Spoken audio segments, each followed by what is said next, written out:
Hi guys, it's Casey downstairs in the art studio. Today I am going to be doing a reproduction in my own style of this Matisse painting. So if you've ever been to one of my art classes, you know I love to challenge you guys to have you copy famous artists' work. It's such a good thing for students to do. You learn something new each time you try to copy something by someone else. You're learning about their composition, about the colors they use, about the strokes. You're trying to mimic those, and that's how you learn, is by copying the works of other people. Now, if you're a more established artist and you are selling your work, you should not copy the works of other people and sell it as your own. But for practice and learning purposes, it's perfectly okay, especially with really established artists. So Matisse does really beautiful work with color, really vibrant. I've always been drawn to him. And he's got these really nice, bold outlines around a lot of his figures and around the vase here, which is really nice for learning. It maps out, breaks up the shapes so that you're more easily able to kind of outline it or trace it or whatever you want to do. It's also, his pieces also have really nice negative space. The negative space is the shape that the kind of the background creates around an object. So if these flowers are the object, this woman is the object, this chair is the object, the negative space is going to be the area around it and the shapes that the negative space creates. So there's a lot of really interesting negative space shapes in here that you're going to want to pay attention to when you're doing your initial drawing. So I'm not going to copy this exactly. I'm just going to look at it and do kind of a loose outline and then go from there, because you can never reproduce. I could never reproduce this exactly the way that he did. It's just impossible, and I would waste my time trying because it's already been done beautifully. So what I'm going to have is a reproduction that's in my own style, because that's all that I'm capable of. So it's gonna be fun. If you want to follow along, first I'm going to do the outline in graphite pencil. Hopefully you can see the lines, and then I'm going to work again with gouache. I've got my palettes here. This is my blue-green palette, and then I've got a red and yellow. So I'm going to be working with gouache again, and my Sumi brushes, which I really like. They hold a lot of water, and they've got a really fine tip, so that you can make really, so I'm going to be using that for all of the little fine lines. But it's also good for washes, which is when you use a lot more water and you get kind of a translucent layer over the top of whatever you're doing. So they're great for things like that as well. So first what I'm going to be doing is the outline sketch. So I'm going to start here with this vase down in the corner.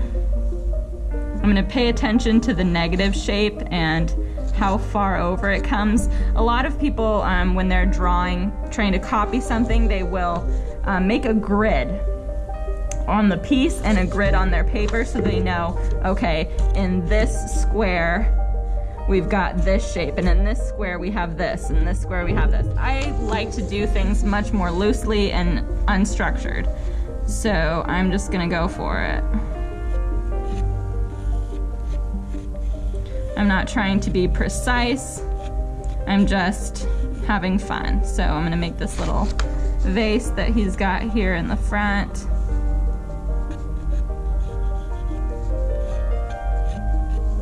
I know that her hands are coming out here. I'm paying attention to this negative shape. And then his arm, or her arm, goes like this. So then she's got her hands clasped here. I know those go there. And then the flowers come up this way. And then she's got there's this interesting negative space here, and this line is not quite half. It's a little less, maybe 2/3. Anyway, so I'm gonna make that about there. And I know that that's where the table edge is.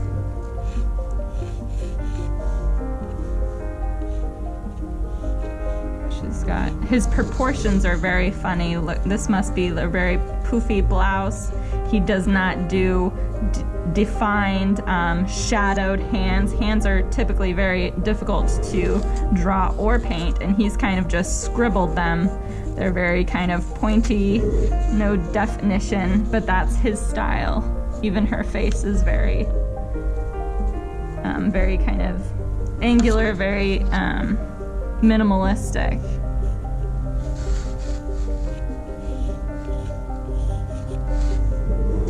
So then I've got this other picture. There's more space between the bottom of this picture than this one is. So I'm gonna do this one further up. And just pay attention to those lines. This one's a big one. And it almost meets her poofy sleeve. The handle of it comes across there like this.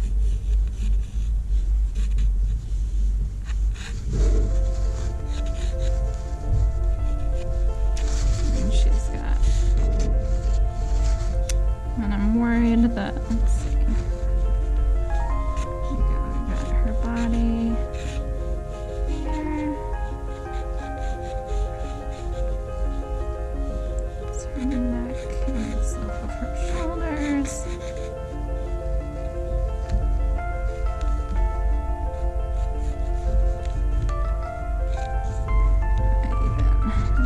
I've got a little bit more room. Bear with me here a second.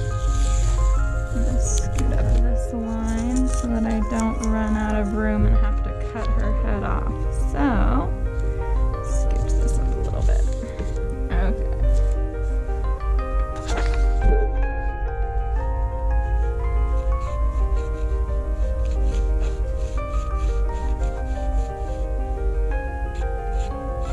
The shape of my canvas is a little bit different than this big rectangle here, so I'm going to have to modify my composition a little bit to suit the size of the canvas that I've given myself here. So here's her hair coming across.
Okay, now that I've got that, I know the back of the chair comes down like this.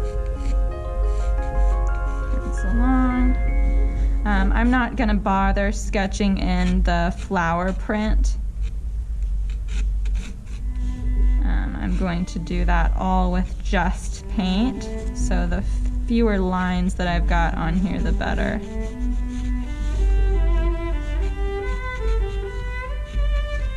The flowers come up and kind of, these look like poppies here. They look like they come up and it almost blends in with the pattern on her shirt, which is really neat. Okay. So the only thing I have left is the flowers over here.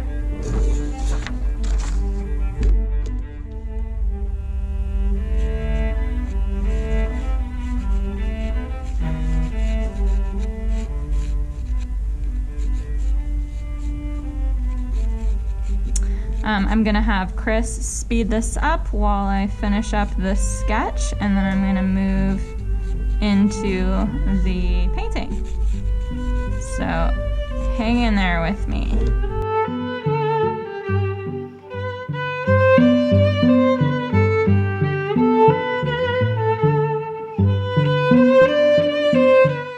One of the things that makes copying a Matisse really nice is that because he has these bold, dark lines around all of the objects and around his figures, it makes it really easy to put in the background. So I don't have to paint the whole thing, the background color, and then layer on top. You can't really do that too well with watercolors or gouache. But you can, you don't have to paint super carefully in the lines, because you know around the objects and the figure is going to have these bold black lines. So it leaves a lot of room, so you don't have to be perfect when you're painting in the background color, which is nice. I can appreciate that. So I'm just doing this really nice purple red. And I'll have Chris speed it up while I finish putting in the background.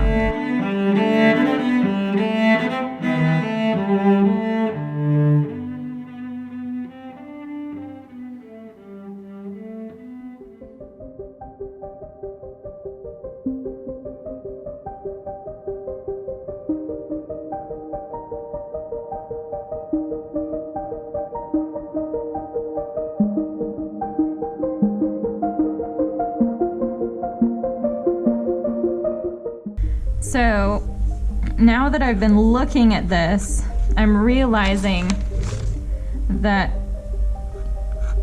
he has done the hands and everything's a little bit out of proportion, and she looks really big, and so I decided that I don't want her to have very large hands and very large shoulders, so I'm kind of shaving her down a little bit, making her a little bit smaller, a little bit more in proportion.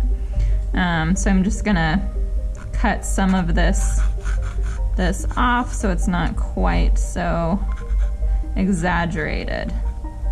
And I've tweaked little things kind of as I've gone along because I like them better. And I think you'll find when you are copying something, you'll make those changes too. Like, for instance, why is the area through the handle, why isn't that the same color as the background? It doesn't make sense. So I've colored that in. It's got a lot of this just kind of random color floating around. That's his style. I may or may not put that in mine. So you're gonna use your own artistic license to pick and choose the things that you want in your piece.